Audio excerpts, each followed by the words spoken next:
Esse é o Saber Direito Responde. Eu sou o Fábio Gentil, professor de Direito Marítimo. Esta semana nós tratamos do direito marítimo e hoje responderemos a questões dos nossos espectadores. Começamos com uma pergunta enviada pela Amanda Gonçalves, de Macaé. A Amanda pergunta o seguinte: Professor Fábio, avaria grossa é uma avaria grande? Amanda, não necessariamente. A avaria grossa é toda avaria intencional causada para salvaguardar um interesse comum, salvaguardar vidas a bordo da embarcação e salvaguardar os demais bens transportados nesta embarcação. A avaria grossa ela pode ser de pequena monta, ou seja, não é uma avaria grande, mas é uma avaria sempre intencional e uma avaria que tem por objetivo salvaguardar o interesse maior, o interesse das cargas e o interesse das vidas humanas a bordo da embarcação. Bom, nós prosseguimos agora com a pergunta do Pedro Neves, de Belo Horizonte. O Pedro Neves nos pergunta o que é NVOCC. Pedro, a sua pergunta é muito importante. NVOCC é um acronismo utilizado para Non-Vessel Operating Common Carriers. Os NVOCC são os agentes de cargas. NVOCCs são transportadores não operadores das embarcações e são transportadores contratuais. Na década de 50, com o processo de containerização, os importadores e exportadores que transportavam cargas menores ficaram numa situação bastante difícil, porque os armadores começaram a querer transportar as cargas necessariamente em contêineres, cargas containerizadas. E para encher um contêiner inteiro, nem sempre o exportador tinha cargas suficientes. Nesse processo de containerização, surgiu uma oportunidade para aquelas empresas que tinham condições de contratar o transporte daquele contêiner inteiro e agregavam dentro desse contêiner cargas menores. O NVOCC, ele é uma empresa intermediária da operação, ele é contratado pelo importador ou pelo exportador e ele subcontrata o serviço de transporte. Ele é considerado um transportador contratual, emite um conhecimento de embarque, que nós chamamos de house, ou também chamamos de filhote. No Brasil, nós não temos uma legislação específica que trate dos NVOCCs, mas nós temos normas esparsas que tratam de algumas obrigações, responsabilidades, questões aduaneiras relacionadas ao NVOCC. O NVOCC é um player muito importante no comércio exterior brasileiro e também no comércio internacional. O NVOCC ele, atua como um verdadeiro agente comercial para os armadores, à medida em que ele consegue ter uma penetração no mercado muito maior do que o armador por si só, do que o armador sozinho. Nós costumamos dizer que os NVOCCs atuam como verdadeiras agências de turismo, né? Então, os NVOCCs são procurados por importadores e exportadores e oferecem toda uma gama de serviços, entre os quais está o transporte internacional de cargas. No Brasil, nós temos uma figura que é o agente logístico, que oferece um conjunto de produtos mais amplo para os seus clientes. Oferece despacho aduaneiro, oferece transporte rodoviário, transporte aéreo. Então, existe na figura do NVOCC uma característica de multimodalidade. O NVOCC como um prestador de serviço mais completo, que não atua simplesmente no modal aquaviário marítimo, mas também no modal terrestre, rodoviário, também trabalha com ferroviário, transporte aéreo, enfim. O NVOCC, resumindo, é um intermediário das operações de transporte, pode oferecer uma gama de serviços muito maior do que um simples transportador marítimo e é um parceiro de primeira linha dos transportadores marítimos. Bom, nós prosseguimos agora com a pergunta do Roberto Torres, de Natal. Roberto Torres pergunta o seguinte: Professor Fábio, é válida a limitação de responsabilidade no transporte marítimo internacional? Olha, Roberto, quando você pergunta em limitação de responsabilidade, eu acredito que você esteja falando de limitação do valor indenizável. E essa pergunta é extremamente pertinente. Sim, é válida a limitação do valor indenizável no transporte marítimo internacional. A Convenção de Haia, depois o protocolo de Haia-Visby, depois Hamburgo, enfim, convenções internacionais que tratam do transporte marítimo de cargas, prevêem uma limitação que é chamada de per package limitation, ou seja, uma limitação por pacote de cargas ou por volume de cargas transportadas. Essa limitação tem como base de cálculo uma moeda, uma unidade monetária chamada direito especial de saque. Esse direito especial de saque tem os seus valores publicados pelo FMI. Então verifique no site do FMI qual seria o valor de um direito especial de saque para aquele determinado dia em que seria paga a indenização, e você poderá calcular, inclusive em reais, qual seria o valor indenizável. No Brasil, existe a proibição da cláusula de não indenizar, mas não existe a proibição da limitação do valor indenizável. E isso é extremamente válido e extremamente importante para os transportadores. Veja bem, imagine uma situação em que um transportador é responsável por uma carga que valha 5 milhões de dólares. Mas para aquele transporte, ele vai receber $1.000 de frete. É extremamente injusto, não há um equilíbrio no contrato, é extremamente injusto que ele tenha que pagar uma indenização tão alta e tenha uma contraprestação tão pequena. O raciocínio na formação dos fretes é diferente do raciocínio que se aplica, dos cálculos atuariais que são feitos nos contratos de seguros, por exemplo. Num contrato de seguro, é feita uma análise de quantos sinistros ocorrerão ao longo de um determinado ano e quanto isso vai custar, e o prêmio de todos os segurados, dentro desse prêmio, será inserida uma parcela correspondente às indenizações que se espera pagar ao longo do ano. Isso não acontece na formação dos fretes, né? Na verdade, o transportador ele não faz uma análise do que ele possivelmente virá a pagar a título de indenizações para a formação do frete. Até porque o frete se tornaria pouco competitivo, os valores seriam muito altos, e aí as empresas teriam dificuldade de concorrer. Então, o raciocínio é diferente, não existe a formação de um fundo, não existe esse conceito de que todos pagarão pela indenização, porque isso já está incluído no preço. Então é muito importante que haja essa limitação de responsabilidade. Como o Brasil não é signatário dessas convenções que eu mencionei anteriormente, que prevêem a limitação de responsabilidade, é extremamente importante que o transportador preveja isso contratualmente. Havendo previsão contratual, ou seja, havendo um ajuste entre as empresas, é perfeitamente normal que essa condição seja aplicada. Então, dessa forma, espero que eu tenha esclarecido a sua dúvida, mas caso você ainda, a dúvida ainda persista, por favor, mande um e-mail para nós novamente, através do saberdireito@stf.jus.br. Bom, nós vamos para um rápido intervalo e voltamos já com mais perguntas dos nossos espectadores.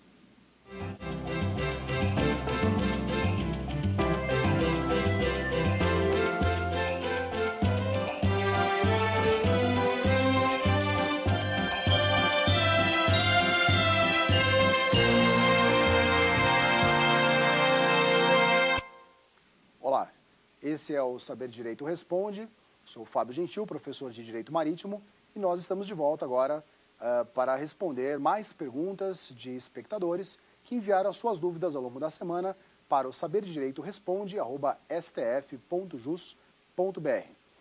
Continuamos agora com a pergunta do Fábio Miranda, de São Paulo, que pergunta o seguinte: professor Fábio Gentil, o que são Incoterms? Fábio, Incoterms são termos internacionais de comércio. Estes termos internacionais de comércio foram publicados pela Câmara Internacional de Comércio, pela ICC, e hoje nós trabalhamos a última edição que nós temos, é a edição de 2010, que passou a valer em janeiro de 2011. Estes Incoterms, termos internacionais de comércio, são empregados nos contratos internacionais de compra e venda e estabelecem as responsabilidades de comprador e vendedor.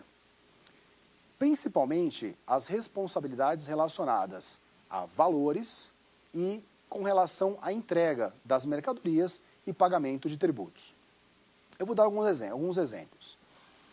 Se num contrato de compra e venda internacional for estabelecido entre as partes, entre comprador e vendedor, que será eleito o Incoterm Ex-Works, EXW ou Ex-Factory, isso significa que o importador deverá ir até a fábrica, ir até o armazém do vendedor e retirar as cargas e adotar todas as medidas necessárias, todos os procedimentos necessários para levar essa carga até o destino, que é a sua própria fábrica. Ou seja, a responsabilidade do vendedor simplesmente é de disponibilizar as mercadorias para o comprador. A tradição, portanto, ocorrerá no momento em que o importador adotar as medidas necessárias para a retirada das cargas e, enfim, transporte para o país de destino. Da mesma maneira, nós temos outros Incoterms que são muito comuns no comércio internacional, como o Incoterm FOB, F-O-B. FOB significa Free on Board, ou seja, livre a bordo. A responsabilidade do vendedor, ou seja, do exportador, é de entregar as cargas a bordo do navio. Nesse mesmo conceito, nós temos um Incoterm chamado FCA, ou Free Carrier. Este Incoterm FCA prevê que o exportador terá a obrigação de entregar as cargas no local designado pelas partes. Pode ser um terminal, pode ser um armazém, enfim, num local que tenha sido acordado com o comprador das mercadorias.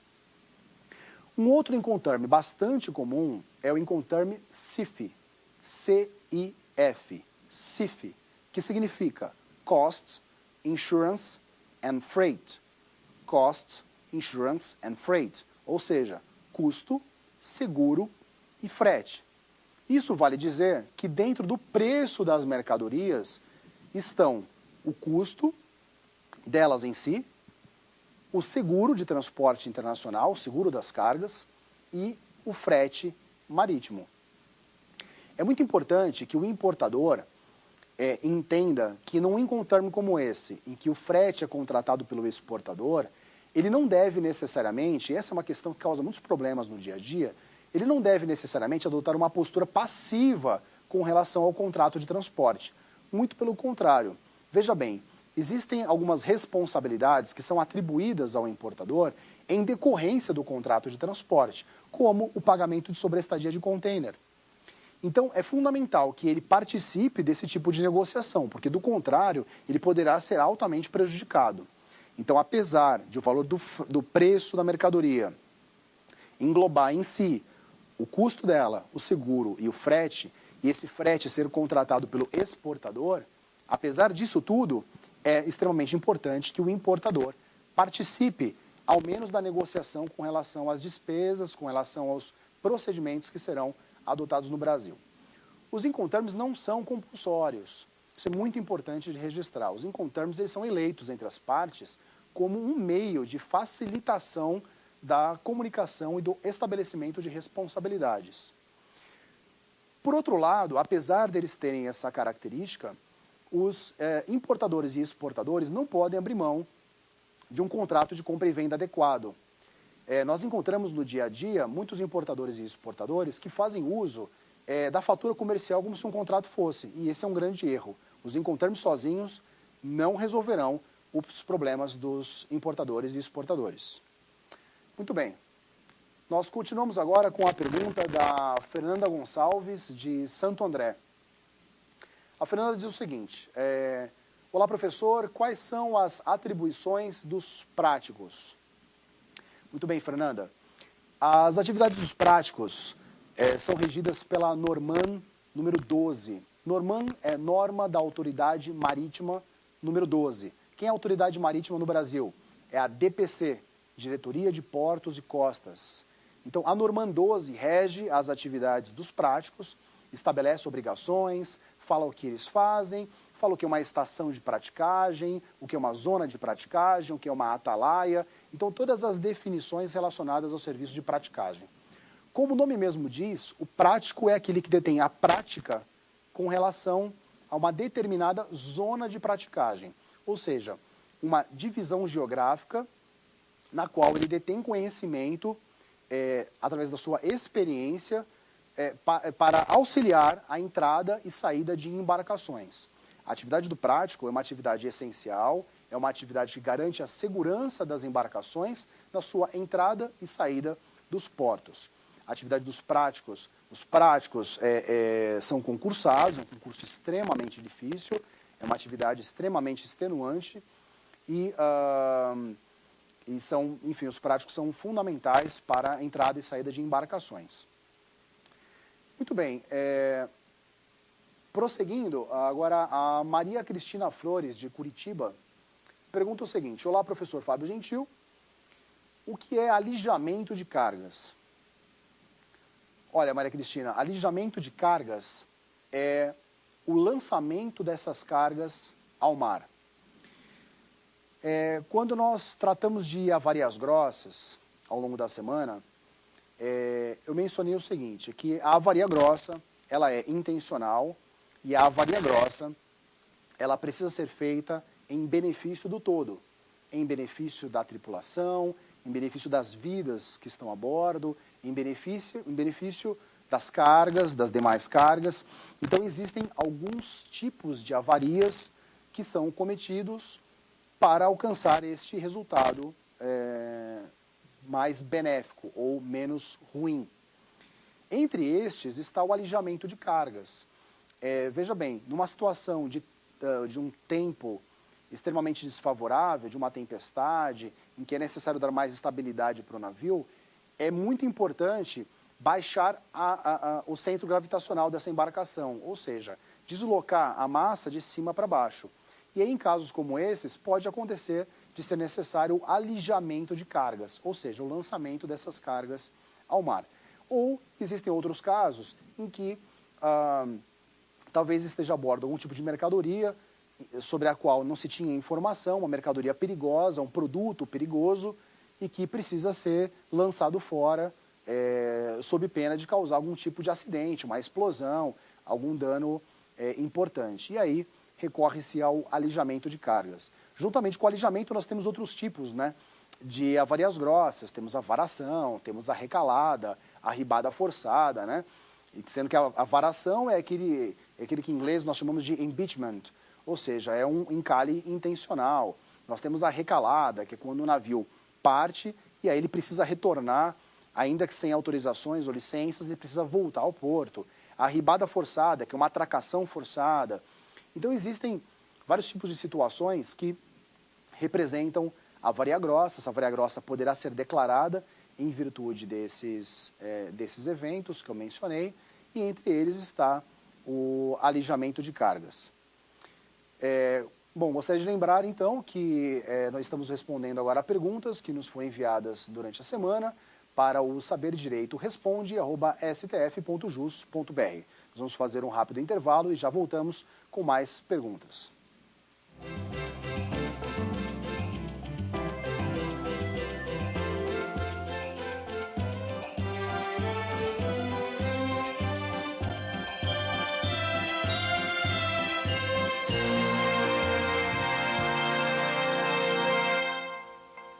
Olá, esse é o Saber Direito Responde, eu sou Fábio Gentil, professor de Direito Marítimo, e nós estamos respondendo perguntas que foram enviadas pelos telespectadores para saberdireito@stf.jus.br. Nós respondemos agora a pergunta da Vitória Simões, do Rio de Janeiro. Professor, como é feito o controle de cargas no Brasil? Vitória, o controle de cargas no Brasil é feito eletronicamente através do Sistema Integrado de Comércio Exterior. A partir de 2007, nós contamos com o módulo Carga do Siscomex, que trouxe uma série de inovações para o controle de cargas no Brasil. Trabalhamos também com o Sistema Mercante, que é o sistema para arrecadação do adicional frete para a renovação da Marinha Mercante. Muito bem, nós prosseguimos com a pergunta da Caroline Silva, de Planaltina, Distrito Federal. Ela pergunta o seguinte: professor, qual o papel desempenhado pelos despachantes aduaneiros no direito marítimo?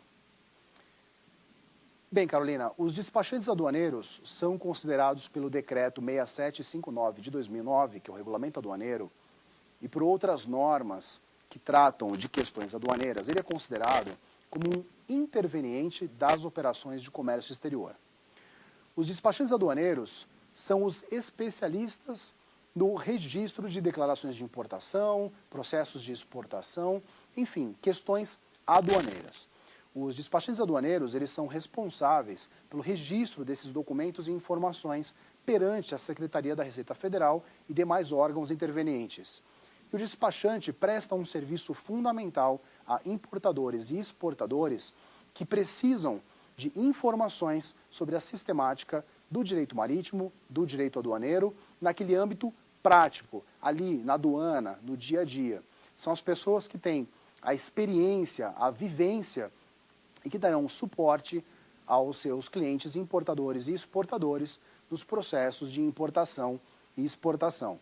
Apenas para que você possa se aprofundar no assunto, eu recomendo que você busque no regulamento aduaneiro a sistemática, você busque mais informações sobre as responsabilidades do despachante aduaneiro. O despachante aduaneiro, como interveniente, ele pode estar sujeito a penalidades severas, inclusive a perda da sua habilitação perante a Secretaria da Receita Federal, multas. Então é uma atividade extremamente importante, mas ao mesmo tempo é uma atividade que tem ônus muito pesados no que diz respeito à responsabilidade perante as atividades relacionadas às atividades desempenhadas por ele. Nós respondemos agora a pergunta do Pedro Salles, de Salvador, que pergunta o seguinte: Professor Fábio, gostaria de saber os principais meios de pagamento dos contratos de venda e compra internacional. Muito bem, Pedro. Os principais meios de pagamento nos contratos de venda e compra internacional são os seguintes: o pagamento antecipado, que é mais arriscado para o importador, porque ele antecipa os recursos antes de receber as mercadorias. Nós temos a remessa sem saque, que é mais arriscada para o exportador, porque antes de receber os valores ele está encaminhando as mercadorias. Nós temos também o crédito documentário, que é um pagamento feito mediante entrega de documentos.